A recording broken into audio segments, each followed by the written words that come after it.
It is Wednesday, October 9th, 2024, and this is episode 4 of Night Talk. Eddie's back with us this evening. Welcome back, Eddie. Yay, vive le Quebec, I'm back. So, how was your trip? It was great. Did a lot of exploring. We did pretty much a good chunk of France, the entire Côte d'Azur, and got to experience some real nice French culture. Enjoyed the French cuisine. I enjoyed the people there. We enjoyed touring and learning a lot about France, as a matter of fact, and in parallel, believe it or not, learning about Quebec at the same time. So it was a wonderful trip. Good weather, good all around food, good people, and at the end of the day, Gary, I do miss. Well, that's very, very kind of you. You were missed as well on this end, and I'm glad we had the opportunity to hook up and do at least one show while you were away, which I like considering the distance and everything else that was involved. The technical aspect of it went very well. Yeah, it did. I mean, I fired up at about 12:30 or so France time, and everything came up well. I was a little worried about the quality of the internet at the Airbnb we were at, but not a problem at all. I heard you clearly. It was nice that you saw me clearly and heard me clearly, and I thought it was one of our better episodes. It was a lot of fun doing it. It was, and certainly, given the distance involved and everything, technically it went off without a hitch. Much better than at least the opening of the show here when the camera Yeah. jumped on me. We'll get Oh, that okay. fixed in a couple of minutes because you know what? We have a busy hour lined up. So we should get down to business. It's another testy week in the House of Commons with tensions rising on both sides of the floor. It began Monday with Conservative leader Pierre Poilievre calling on Foreign Affairs Minister Melanie Joly to condemn what he called genocidal chants from hateful mobs during protests marking the anniversary of the Hamas attack on Israel last year. Joly didn't, saying, quote, "We stand with Jewish people." Poilievre then said Joly continues to pander to Hamas supporters and the Liberal Party as part of her leadership campaign rather than doing her job. Well, Joly protested, and yesterday House Speaker Greg Fergus agreed Poilievre was out of line, then denied Poilievre the opportunity to speak in the Commons for the day. Outside of the chamber, though, Poilievre had a lot to say. But worse than anything else is what we see in our streets today. What has happened to our country? The division, the violence, the hate, the danger, the anti-Semitism that we've never seen before in this country. It's just yesterday. The Minister of Foreign Affairs did something unbelievable on the floor of the House of Commons. I read the genocidal comments that have been made by these radical mobs, and I said, would you just condemn it? From the river to the sea, she wouldn't condemn that. Israel will soon be gone. She wouldn't condemn that. There's only one solution, intifada, revolution. She wouldn't condemn that. She wouldn't even affirm Israel's right to retaliate against other countries attacking it. She should apologize. A foreign affairs minister in Canada should find it very easy to condemn those kinds of remarks, but she didn't because she's pandering politically, which is what Justin Trudeau has been doing for the last 9 years.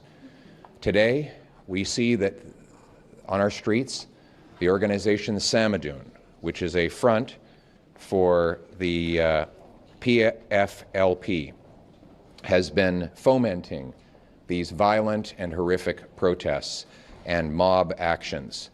This organization is a front for an already banned terrorist group, and it is an offense under Section 83.5 of the Criminal Code, as enacted by the Anti-Terrorism Act, to knowingly act on behalf of, at the direction of, or in association with a terrorist entity. Specifically, Samadoun's founder, Khalid Barakat, has been described by the Israeli government as a high-ranking member of the PFLP. The PFLP has been placed on the list of banned Canadian terrorist entities for 20 years. In 2021, the Israeli Ministry of National Defense designated Samadoun as an organization that is a subsidiary of the PFLP. Germany banned the Samadoun, saying that it served as an international network which disseminates anti-Israel and anti-Jewish propaganda and supported and glorified various foreign terrorist organizations, including Hamas. Samadoun's leadership was deported from Germany, refused entry into the EU in 2022, and both times they were returned and, of course, welcomed to Canada. In 2019, PayPal, DonorBox, and Plaid shut out online donations to Samadoun due to its alleged links to the PFLP, following an incident in June where the PFLP issued an official statement of gratitude to Samadoun for its support of its prisoners. And Samadoun's Canadian leader, Charlotte Cates, has traveled to Iran and appeared on state TV, where she described Hamas's actions of October 7th as brave and heroic. Her organization has gone on to make numerous glorifications of October the 7th, specifically saying, this was what she said, her group said yesterday, "Long live October 7th. October 7th, the inception of the Al-Aqsa flood, the day that made clear to the world that Palestinian people and their armed resistance can and will liberate Palestine, and that the entire region will be free of Zionism and imperialism. The great flood toward liberation." On October 7, 2023, Mohammed Deif, commander of the Al-Qassam brigades and the Palestinian resistance, said, "Today, the people reclaim their revolution, correct their path, and return to the march and return to the march of return." And finally, yesterday, the organization chanted in our streets, in Canadian streets, "Death to Canada, death to the United States, and death to Israel." So this is a terrorist organization. Common sense conservatives are calling for the government under Section 83.03 of the Criminal Code to ban Samadoun now. And let's bring home safety and security and peace to our streets. Let's unify our people. Let's end the crime by locking up the dangerous repeat offenders. Let's secure our borders. Let's keep terrorists out of our country. And let's stand up for what's right once again. Stand with our allies against terrorism and for decency. Let's bring home the country that we knew and still love.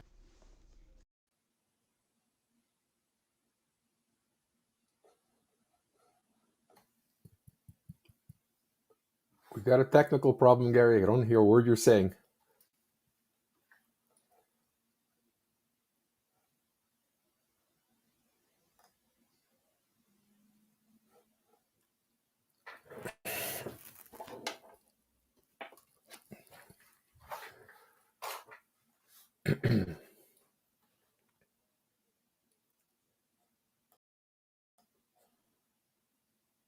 Can you hear me?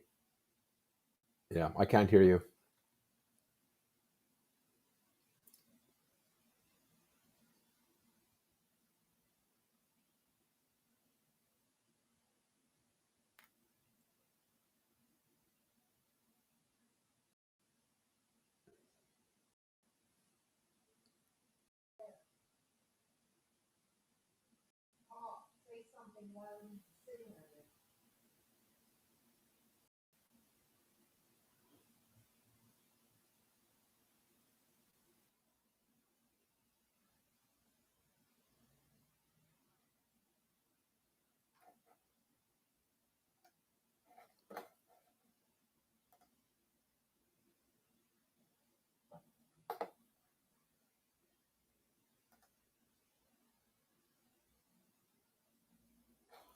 Yes, ladies and gentlemen, we're going to do a complete reboot of our system. We really apologize for the technical inconvenience, and hopefully you can rejoin us in a few minutes. Thank you very much.